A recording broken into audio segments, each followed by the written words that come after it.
Hello friends, എല്ലാവർക്കും ഇന്നത്തെ ഒരു പുതിയ വീഡിയോയിലേക്ക് സ്വാഗതം. ഇന്ന് ഞാൻ പറയാൻ പോകുന്ന ടോപ്പിക്ക് കുറച്ച് കുട്ടികൾക്ക്, അതായത് ഈ ഒരു മെർച്ചന്റ് നേവിയിലെ കോഴ്സസ് പഠിക്കാൻ വേണ്ടിയിട്ട് നിൽക്കുന്ന കുറച്ച് കുട്ടികൾക്ക് ഉണ്ടാകുന്ന ഡൗട്ടിനെ കുറിച്ചിട്ടാണ്.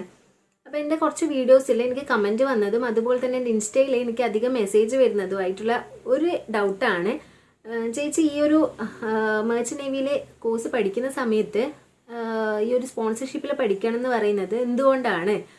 സ്പോൺസർഷിപ്പ് അത്രത്തോളം ഇമ്പോർട്ടൻ്റ് ആണോ? പ്ലേസ്മെൻറ്റ് കൊടുക്കുന്ന കോളേജിലാണോ അല്ലെങ്കിൽ സ്പോൺസർഷിപ്പോട് കൂടി പഠിക്കുന്നതാണോ നല്ലതെന്നൊക്കെ കുറച്ച് ഡൗട്ട്സൊക്കെ വരാറുണ്ടായിരുന്നു. അപ്പോൾ ഞാൻ കരുതി എന്നാൽ പിന്നെ അതിനെക്കുറിച്ചിട്ട് എല്ലാവർക്കും ക്ലിയർ ആവുമല്ലോ, അതിനെക്കുറിച്ചൊരു വീഡിയോ ചെയ്ത് കഴിഞ്ഞാൽ. അപ്പോൾ ഇന്നത്തെ നമ്മുടെ വീഡിയോ സ്പോൺസർഷിപ്പിനെ കുറിച്ചിട്ടാണ്. എന്താണ് സ്പോൺസർഷിപ്പ്, ഏതൊക്കെ കോളേജസ് ആണ് സ്പോൺസർഷിപ്പ് കൊടുക്കുന്നത് എന്നൊക്കെയാണ്. അപ്പോൾ വീഡിയോ കണ്ടു നോക്കാം. അതിനു മുന്നേ ആദ്യമായിട്ടാണ് എൻ്റെ ചാനൽ ആരെങ്കിലും കാണുന്നതെങ്കിൽ ചാനലൊന്ന് സബ്സ്ക്രൈബ് ചെയ്യണേ. അതുപോലെ മെർച്ചന്റ് നേവി റിലേറ്റഡ് ആയിട്ടുള്ള കാര്യങ്ങളെ കുറിച്ചിട്ട് അറിയാൻ താല്പര്യമുള്ളവരാണെങ്കിൽ നിങ്ങളും ഒന്ന് ചാനൽ സബ്സ്ക്രൈബ് ചെയ്യണേ. അപ്പോൾ വീഡിയോസൊക്കെ കണ്ടിട്ട് ഇഷ്ടമാവുകയാണെങ്കിൽ ലൈക്ക് കൂടി ചെയ്യണേ. വീഡിയോ കണ്ടു നോക്കിയൂടെ. എന്നാലേ പഠിച്ചു കഴിയുന്നതിന് മുമ്പേ തന്നെ ഏതെങ്കിലും ഒരു കമ്പനി ജോലി കൊടുക്കുന്നതിനെ കുറിച്ചിട്ട് നിങ്ങൾ കേട്ടിട്ടുണ്ടോ? എന്നാൽ മെർച്ചന്റ് നേവി ഫീൽഡിൽ അങ്ങനെ ഒരു കാര്യമുണ്ട്. അതിനെയാണ് ഈ ഒരു സ്പോൺസർഷിപ്പ് എന്ന് നമുക്ക് ഒറ്റ വാക്കിൽ പറയാൻ പറ്റുന്നത്. എന്താണ് സ്പോൺസർഷിപ്പ്? നിങ്ങൾ ഒരു കോളേജ് ജോയിൻ ചെയ്യുന്നതിന് ഏതെങ്കിലും ഒരു കോഴ്സ്, അതായത് മെർച്ചന്റ് നേവി ആയിട്ട് റിലേറ്റ് ചെയ്തിട്ടുള്ള ഏതെങ്കിലും ഒരു കോഴ്സ് പഠിക്കാൻ വേണ്ടിയിട്ട് ഒരു കോളേജിൽ ജോയിൻ ചെയ്യുന്നതിന് മുന്നേ തന്നെ നിങ്ങൾക്കൊരു ജോബ് കയ്യിൽ കിട്ടുവാണ്. ആ കോഴ്സ് പഠിച്ചിറങ്ങിക്കഴിഞ്ഞാൽ നിങ്ങൾക്ക് ഈ ഒരു ജോലി കൺഫേം ആണെന്ന് പറഞ്ഞ് ലഭിക്കുകയാണ്. അതിനെയാണ് സ്പോൺസർഷിപ്പ് എന്ന് പറയുന്നത്. അതായത് ഡീറ്റെയിൽ ആയിട്ട് പറയാം. നിങ്ങളിപ്പോൾ ഒരു കോഴ്സ് പഠിക്കാൻ നോക്കുവാണ്, മെർച്ചന്റ് നേവി റിലേറ്റ് ചെയ്തിട്ടുള്ള ഏതെങ്കിലും ഒരു കോഴ്സ് പഠിക്കാൻ നോക്കുന്നുണ്ട്. ആ സമയത്ത് നിങ്ങൾക്ക് സ്പോൺസർഷിപ്പ് എടുത്തിട്ടാണ് നിങ്ങൾ പഠിക്കാൻ ഉദ്ദേശിക്കുന്നതെങ്കിൽ കമ്പനി നിങ്ങൾ ആ കോഴ്സിന് ജോയിൻ ചെയ്യുന്നതിന് മുന്നേ തന്നെ ജോബ് തരുന്നതായിരിക്കും.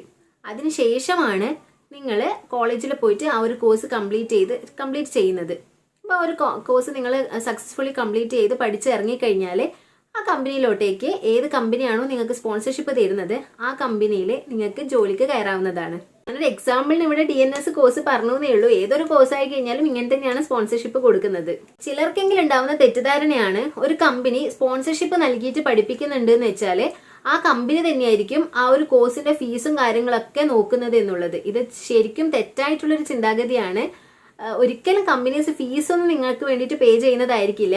ആകെ ചെയ്യുന്ന കാര്യം സ്പോൺസർഷിപ്പിൽ വരുന്നത് നിങ്ങൾക്ക് പഠിക്കുന്നതിന് മുന്നേ തന്നെ ജോലി കൺഫേം ആയിരിക്കും. അപ്പം പഠിച്ചു കഴിഞ്ഞിട്ട് നിങ്ങൾക്ക് ഡയറക്റ്റ് ജോലിയിലോട്ട് കയറിയാൽ മതി. അപ്പോൾ പഠിക്കുന്നതിന് മുന്നേ ജോബ് കൺഫേം, അത് മാത്രമാണ് ഇതിൽ വരുന്നത്. അല്ലാതെ ഫീസും കാര്യങ്ങളൊന്നും കമ്പനി പേ ചെയ്യുന്നതായിരിക്കില്ല. ഇനി എങ്ങനെയാണ് സ്പോൺസർഷിപ്പ് ലഭിക്കുന്നത് എന്ന് നോക്കാം. സ്പോൺസർഷിപ്പ് ലഭിക്കാൻ വേണ്ടിയിട്ട് നിങ്ങൾ ഓൺലൈൻ വഴി ഒരു ആപ്ലിക്കേഷൻ കൊടുക്കേണ്ടതുണ്ട്. ഒരു ഷിപ്പ് മാനേജ്മെന്റ് കമ്പനിയിലേക്കോ അല്ലെങ്കിൽ അവരുടെ തന്നെയായ കോളേജിലേക്കോ ആണ് നിങ്ങൾ ആപ്ലിക്കേഷൻ കൊടുക്കേണ്ടത്. ആപ്ലിക്കേഷൻ കൊടുത്തു കഴിഞ്ഞാൽ പിന്നെ ഒരു റിട്ടേൺ എക്സാം അറ്റൻഡ് ചെയ്യാനുണ്ട്. ആ എക്സാം ഒന്നുകിൽ ഓൺലൈൻ വഴിയായിരിക്കും, അല്ലെങ്കിൽ അവർ പറയുന്ന ഏതെങ്കിലും സെൻറ്റർ ഉണ്ടാവും, ആ ഒരു സെൻറ്ററിൽ പോയിട്ട് നിങ്ങൾ എക്സാം അറ്റൻഡ് ചെയ്യണം. റിട്ടേൺ എക്സാം പാസ്സായി കഴിഞ്ഞാൽ പിന്നെ വരുന്നത് ഒരു ഇൻ്റർവ്യൂ ആണ്. ആ ഒരു ഇൻ്റർവ്യൂ നിങ്ങൾ പാസ്സായി കഴിഞ്ഞാൽ പിന്നെ നിങ്ങളെ ഒരു മെഡിക്കൽ എക്സാമിനേഷന് അയക്കുന്നതായിരിക്കും. ഇതൊക്കെ നിങ്ങൾ സക്സസ്ഫുള്ളി കംപ്ലീറ്റ് ചെയ്ത് കഴിഞ്ഞിട്ടാകുമ്പം നിങ്ങൾക്ക് സ്പോൺസർഷിപ്പ് ലഭിക്കുന്നതാണ്. അപ്പോൾ ആ ഒരു ഷിപ്പ് മാനേജ്മെന്റ് കമ്പനി അവരുടെ തന്നെ കോളേജോ അല്ലെങ്കിൽ അവരുമായിട്ട് ടൈപ്പ് ചെയ്ത കോളേജസിലെയോ നിങ്ങളെ സ്പോൺസർഷിപ്പിനെ പഠിക്കാൻ വേണ്ടിയിട്ട് അയക്കുന്നതാണ്. അപ്പോൾ പഠിച്ചു കഴിഞ്ഞ് കഴിഞ്ഞാൽ ജോലിക്ക് ഡയറക്റ്റ് കയറാവുന്നതുമാണ്. നെക്സ്റ്റ്, ഏതൊക്കെ കോളേജസ് ആണ് ഈ ഒരു സ്പോൺസർഷിപ്പ് പ്രൊവൈഡ് ചെയ്യുന്നതെന്ന് നോക്കാം. ചില കമ്പനീസിന് സ്വന്തമായിട്ട് തന്നെ കോളേജസ് വരുന്നുണ്ട്. അപ്പോൾ ആ ഒരു കോളേജസിൽ വേണം നിങ്ങൾ സ്പോൺസർഷിപ്പ് കഴിഞ്ഞിട്ടാകുമ്പോൾ പോയിട്ട് പഠിക്കാൻ വേണ്ടിയിട്ട്. ഏതൊക്കെയാണ് അവ നോക്കാം. Anglo eastern, great eastern, SCI, 7 islands, സമുദ്ര. ഇത്രയും കമ്പനീസിന് സ്വന്തമായിട്ട് തന്നെ കോളേജസ് വരുന്നതുകൊണ്ട് സ്പോൺസർഷിപ്പ് ലഭിച്ചു കഴിഞ്ഞാൽ നിങ്ങൾക്ക് ഇവരുടെ തന്നെ കോളേജസിലേക്ക് പോയിട്ട് പഠിക്കാവുന്നതാണ്. ചില കമ്പനീസിന്റെ കാര്യം എടുത്താൽ, അതായത് fleet ship management, MSc ship management, Scorpio ship management, ഇത്തരം കമ്പനീസിനൊന്നും സ്വന്തമായിട്ട് കോളേജസ് വരുന്നില്ല. അവർ മറ്റു കോളേജസ് ആയിട്ട് ടൈപ്പ് നടത്തുന്നുണ്ട്. അപ്പോൾ ഈ ഒരു കമ്പനീസിലൊക്കെയാണ് നിങ്ങൾക്ക് സ്പോൺസർഷിപ്പ് ലഭിച്ചതെങ്കിൽ ഇവരുമായിട്ട് ടൈപ്പുള്ള കോളേജസിൽ പോയിട്ട് നിങ്ങൾ ചൂസ് ചെയ്ത കോഴ്സ് പഠിക്കാവുന്നതാണ്. ഈ ഒരു സ്പോൺസർഷിപ്പ് പഠിക്കുന്നതിനെ കൊണ്ടുള്ള ബെനിഫിറ്റ് എന്താണെന്ന് വെച്ചാൽ, ഓൾറെഡി നിങ്ങൾ ജോബിന്റെ ഓഫർ ലെറ്റർ ലഭിച്ചതിന് ശേഷമാണ് കോഴ്സ് പഠിക്കാൻ പോകുന്നത്. അതുകൊണ്ട് പഠിക്കുന്ന സമയത്ത് തന്നെ ജോബ് നിങ്ങൾക്ക് കൺഫേം ആയിട്ടുള്ള കാര്യമായിരിക്കും. പഠിച്ചു കഴിഞ്ഞ് സർട്ടിഫിക്കറ്റ്സ് ഒക്കെ ലഭിച്ചു കഴിഞ്ഞാൽ ഡയറക്റ്റ് ഷിപ്പിലേക്ക് ജോയിൻ ചെയ്യാവുന്നതാണ്.